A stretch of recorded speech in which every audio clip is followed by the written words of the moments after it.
ഇംഗ്ലണ്ടിനെതിരായ 5-ാം ടെസ്റ്റിൽ ഇന്ത്യക്ക് ഇന്നിംഗ്സ് ജയം. രണ്ടാം ഇന്നിംഗ്സിൽ ഇംഗ്ലണ്ട് 195 റൺസിന് ഓൾ ഔട്ടായി. ഒരു ഇന്നിംഗ്സിന് 64 റൺസിനുമാണ് ഇന്ത്യയുടെ ജയം. 84 റൺസെടുത്ത ജോ റൂട്ടിന്റെ ഒറ്റയാൾ പോരാട്ടമാണ് ഇന്ത്യൻ ജയം അല്പം വൈകിപ്പിച്ചത്. പരമ്പര ഇന്ത്യ 4-1 സ്വന്തമാക്കി. ആദ്യ ഇന്നിംഗ്സിൽ ഇന്ത്യ 477 റൺസിന് ഓൾ ഔട്ടായി. മൂന്നാം ദിനം 4 റൺസ് മാത്രമാണ് ഇന്ത്യക്ക് കൂട്ടിച്ചേർക്കാനായത്. കുൽദീപ് യാദവ് 30 റൺസും ജസ്പ്രീത് ബുംറ 20 റൺസും എടുത്ത് പുറത്തായി. ഇംഗ്ലണ്ടിനായി സ്പിന്നർ ഷുഹൈബ് ബഷീർ 5 വിക്കറ്റ് നേട്ടം സ്വന്തമാക്കി. ജെയിംസ് ആൻഡേഴ്സൺ ടെസ്റ്റ് കരിയറിൽ 700 വിക്കറ്റ് തികച്ചതും മത്സരത്തിന്റെ പ്രത്യേകതയാണ്. രണ്ടാം ഇന്നിംഗ്സിന് ഇറങ്ങിയ ഇംഗ്ലണ്ട് വലിയ തകർച്ചയാണ് നേരിട്ടത്. ജോ റൂട്ടിന് പിന്തുണ നൽകാൻ ഇംഗ്ലണ്ട് നിരയിൽ ആരും തയ്യാറായില്ല. ഇന്ത്യക്കായി രവിചന്ദ്രൻ അശ്വിൻ 5 വിക്കറ്റ് വീഴ്ത്തി. കുൽദീപും ബുംറയും 2, രവീന്ദ്ര ജഡേജയും 1 വിക്കറ്റുമാണ് വീഴ്ത്തിയത്. News desk press Malayalam.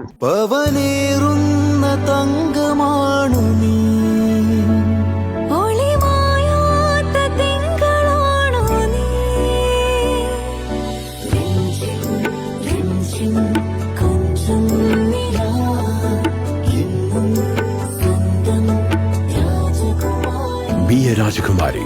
Rajakumari Gold and Diamonds. The trust of Travancore. Rajakumari.